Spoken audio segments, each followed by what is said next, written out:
Dear students, welcome to YouTube channel integral science study. मैं doctor Jitendra Kumar आज आपको कक्षा 8वीं के विज्ञान के अध्याय 3 संश्लेषित रेशे और प्लास्टिक के बारे में पढ़ाऊंगा। इससे पहले वाले भाग में मैं आपको संश्लेषित रेशों के बारे में बता चुका हूं तथा इस भाग 2 में मैं आपको प्लास्टिक के विषय में पढ़ाऊंगा। ध्यान से सुने।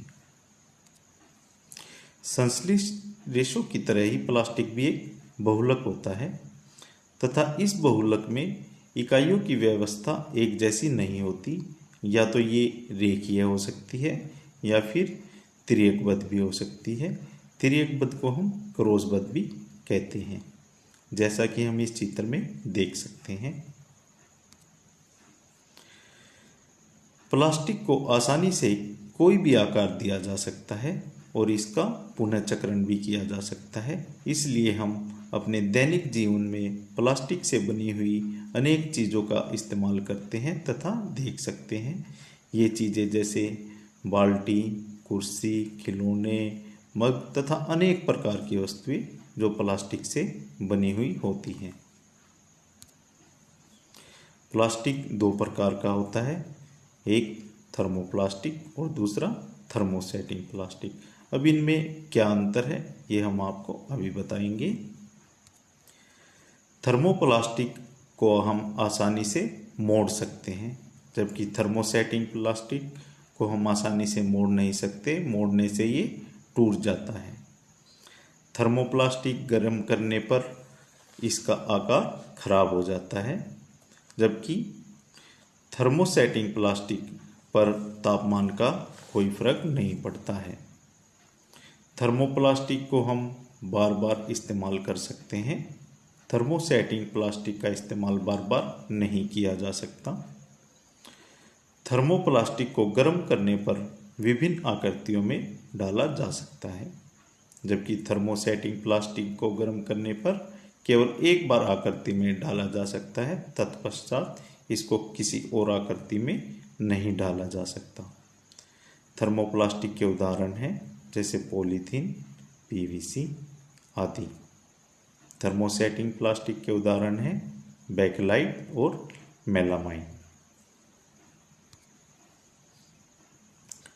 थर्मोप्लास्टिक तथा थर्मोसेटिंग प्लास्टिक का उपयोग। क्योंकि थर्मोप्लास्टिक को अनेकों बार अपनी मर्जी के अनुसार अलग अलग शेप में, आकार में डाला जा सकता है, इसलिए इससे रोज़ाना इस्तेमाल किए जाने वाली जैसे पॉलीथीन, प्लास्टिक के डिब्बे, बाल्टी, मग, खिलौने, धातु के तारों पर चढ़ाए जाने वाले कवर आदि बनाए जाते हैं।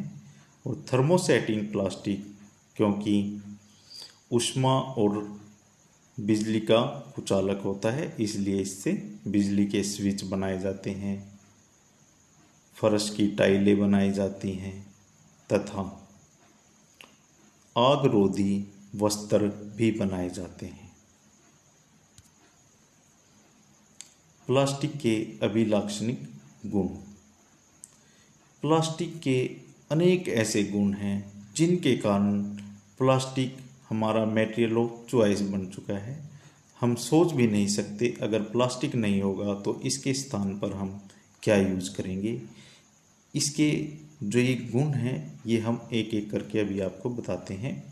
सबसे पहला है प्लास्टिक अनभिक्रियाशील। इसका मतलब है बच्चों, जैसे अगर हम लोहे को वायु और नमी में छोड़ देते हैं तो उस पर जंग लग जाता है और वो खराब हो जाता है, जबकि प्लास्टिक के साथ ऐसा नहीं होता। अगर हम प्लास्टिक को वायु और नमी में छोड़ देते हैं तो इसका कोई जंग नहीं लगता और ये लंबे समय तक चलता रहता है और खराब भी नहीं होता। दूसरा इसका गुण है प्लास्टिक हल्का होता है, प्रबल होता है, चिरस्थायी होता है। Means plastic is light, strong and durable. तीसरा है प्लास्टिक कुचालक होता है। प्लास्टिक ऊष्मा तथा बिजली दोनों का कुचालक होता है। इनके इन गुणों को देखते हुए प्लास्टिक से अनेक प्रकार की वस्तुएं बनाई जाती हैं जो हमारी दिनचर्या में हम रोजाना देखते हैं तथा इस्तेमाल भी करते हैं। नेक्स्ट है प्लास्टिक और पर्यावरण। दो प्रकार के पदार्थ होते हैं, एक होते हैं जैव निम्नीकरणीय और एक होते हैं जैव अनिम्नीकरणीय। कुछ पदार्थ ऐसे होते हैं जिनको सूक्ष्म जीव विघटित कर सकते हैं, ऐसे पदार्थों को जैव निम्नीकरणीय पदार्थ कहते हैं, जबकि प्लास्टिक अजैव निम्नीकरणीय पदार्थ है। मीन्स सूक्ष्म जीव इसका विघटन नहीं कर सकते, इसलिए प्लास्टिक का निस्तारण एक प्रमुख समस्या बन गया है। पर्यावरण के हितों को ध्यान में रखते हुए हमें 4R के सिद्धांत को फॉलो करना चाहिए। ये 4R या 4R का सिद्धांत क्या है? 4R सिद्धांत से हमारा तात्पर्य 4 तरह की क्रियाओं से है, जिनके अनुपालन से हम पर्यावरण संबंधी अच्छी आदतें विकसित करके अपना योगदान दे सकते हैं। क्रियाओं को निम्नलिखित द्वारा दर्शाया गया है। पहले R का मतलब होता है रिड्यूस, मीन्स कम करना। दूसरे R का मतलब होता है रीयूज, पुनः उपयोग में लाना। तीसरे R का मतलब होता है रिसाइकिल, पुनरावृत्ति करना। चौथे R का मतलब होता है रिकवर, पुनः प्राप्त करना। देखिए, आज पर्यावरण के हितों को ध्यान में रखते हुए जब प्लास्टिक का निस्तारण इतनी बड़ी समस्या बन चुका है, तो ये हमारी भी नैतिक जिम्मेदारी बनती है कि हम भी अपने पर्यावरण को बचाने के लिए इस 4R के सिद्धांत का पालन करें। अगर हम बाज़ार में जाएं तो हम पॉलीथीन ना लेकर अपना जूट का थैला घर से साथ लेके जाएं तथा उसी में अपना सामान लें।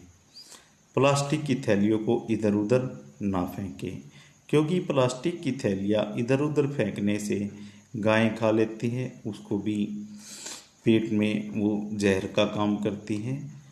अगर हम प्लास्टिक को जलाते हैं तो उससे भी विषैली गैसें उत्पन्न होती हैं, जो हमारे पर्यावरण को दूषित करती हैं। Thank you. अगर आपको मेरी वीडियो पसंद आई तो इस वीडियो को लाइक करें, शेयर करें और मेरे चैनल को सब्सक्राइब करें।